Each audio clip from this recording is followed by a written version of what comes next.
Dans quoi est-ce que je me suis embarqué? 4 heures du matin, j'ai mon déjeuner ici dans la voiture. Et puis je suis en route vers le défi des 21. Une première expérience en ultra défi. À moitié réveillé, mais bon, espérons que tout va bien aller. Et puis on va documenter le tout. Il y a quelques jours, je n'avais pas prévu participer au défi des 21. Mon objectif était simplement d'écrire un article sur l'événement pour Québec en vélo. Puis, de fil en aiguille, Sylvain, l'organisateur, a réussi à me convaincre que la meilleure façon de parler de son défi, c'était de le vivre de l'intérieur. Je ne savais pas encore à quoi m'attendre, mais je savais qu'avec un parcours aussi exigeant, la nutrition allait jouer un rôle important. La veille du départ, je me suis donc lancé dans les préparatifs. Au menu, mon classique avant les longues journées sur le vélo, un curry au lait de coco avec du riz, puis des barres de riz soufflé au chocolat, sirop d'érable et arachide. En plus d'une bonne nutrition, un défi de 340 km exige aussi un vélo en parfait état. Après plus de 120 000 km sur mon ancien bike, j'ai finalement fait le saut vers un Cervélo S5, un vélo que ma blonde m'a quasiment forcé à acheter. Je me suis dit que le défi des 21 serait une bonne façon de le baptiser. C'est la première fois qu'ils viennent au défi des 21. Boycott, ça je pensais. OK. OK. Fait que je me présente, je suis Sylvain, je suis un des fondateurs du défi des 21. Vous allez décoller lentement, vous avez lu le guide, départ contrôlé, OK? Là, je sais pas si Mathieu est là, en tout cas, contrôlé. J'avais lu le guide technique, disons, en diagonale. La réunion allait donc répondre à plusieurs de mes questions, mais aussi me permettre de mettre un visage sur les autres participants. Il y en a-t-il qui l'ont fait tantôt? On va monter ça bien tranquille, hein? Il y a quelques nids de poules, mais on est en montée. Il fait beau. Demain, il va faire super beau. J'imagine. Il fait tout le temps beau ici. Quand vous êtes rendu au parc La Galette, là, à 100%, vous allez terminer dans un délai certain. Si vous visez une performance, considérez votre stratégie de ravitaillement pour arrêter le moins possible. Si vous voulez le faire...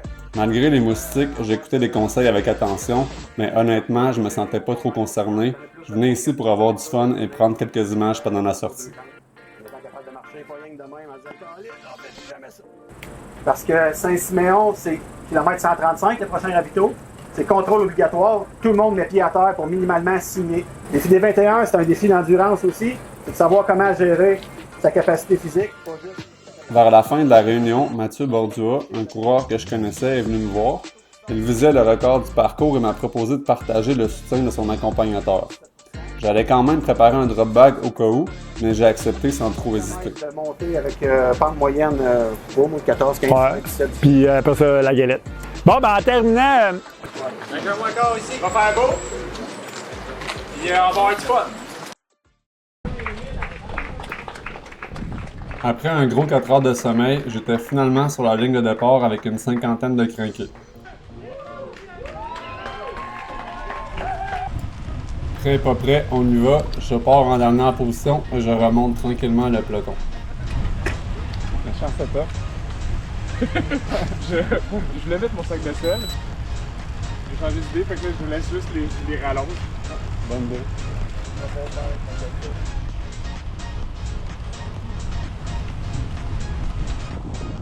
Au bout de quelques minutes, je décide d'augmenter un peu le rythme pour aller retrouver le groupe de tête qui est déjà loin.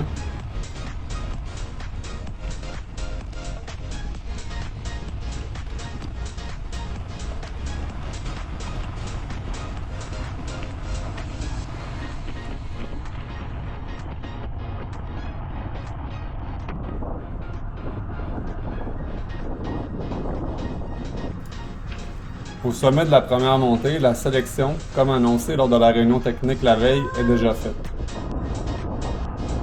On enchaîne rapidement avec la descente et comme promis, l'asphalte est effectivement pas mal défoncé.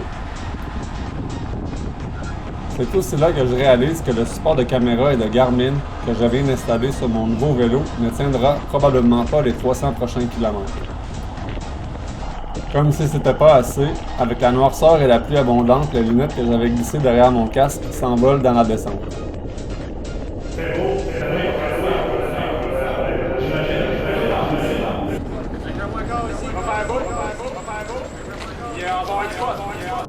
Disons que la météo n'était pas exactement celle qu'on nous avait annoncée, mais on avait du fun.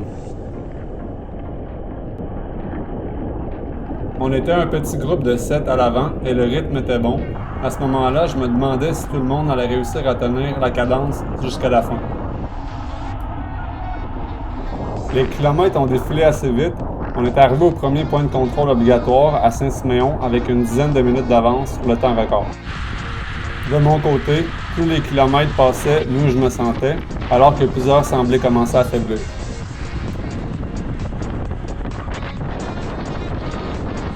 J'ai pris le devant dans la plupart des côtes, de Saint-Fidèle jusqu'aux éboulements. Par contre, avec le vent de face, on a rapidement compris que le record ne serait pas battu cette année. Je me sentais bien, mais tranquillement, j'ai commencé à être complètement saturé par la nourriture. Je devais pas être le seul, puisqu'un peu après la mi-parcours, on avait perdu tout le monde. Il ne restait plus que Mathieu et moi à l'avant. J'ai eu un bref passage à vide au pied de la montée des Grands Jardins, mais dès que j'ai réussi à manger un peu, les jambes sont vite revenues. J'ai donc tenté le défi de la galette. C'est bon? Ouais. OK! Bon, dernière côte de la journée. Après 257 km avec un vent infernal. Pas facile. Au final, j'ai réalisé le meilleur temps de la journée sans me douter qu'il fallait aussi battre le record de l'ascension.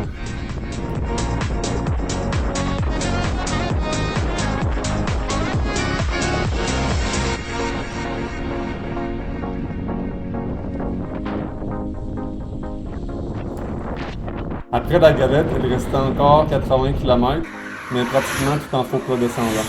J'ai attendu Mathieu et on a terminé les derniers kilomètres ensemble. À 4 heures du matin, je me demandais dans quoi je m'étais embarqué.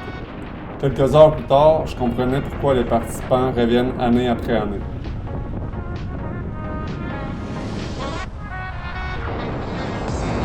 Ça, Mathieu, après 335 kilos.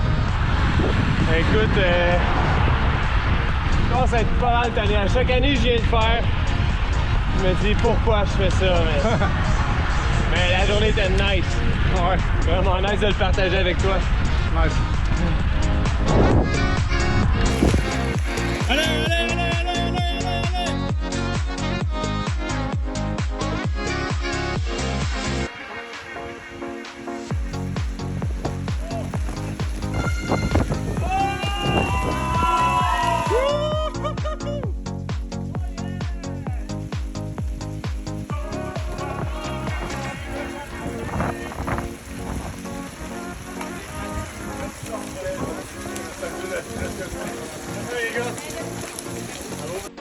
Au final, j'ai vraiment aimé l'expérience. Le parcours est tout simplement magnifique. Les ravitaillements avec Sylvain étaient impeccables et malgré la météo, les conditions étaient finalement assez agréables. Ce qui m'a le plus surpris, c'est de voir à quel point j'avais encore de bonnes jambes après autant de kilomètres. Pourtant, je n'avais pas fait de sortie de plus de 5 heures depuis le mois d'avril. Le lendemain, j'avais un peu mal aux genoux, mais sinon j'avais plutôt bien récupéré. J'étais venu voir à quoi ressemblait l'ultracyclisme. Au final, je pense que je me suis créé un nouveau problème.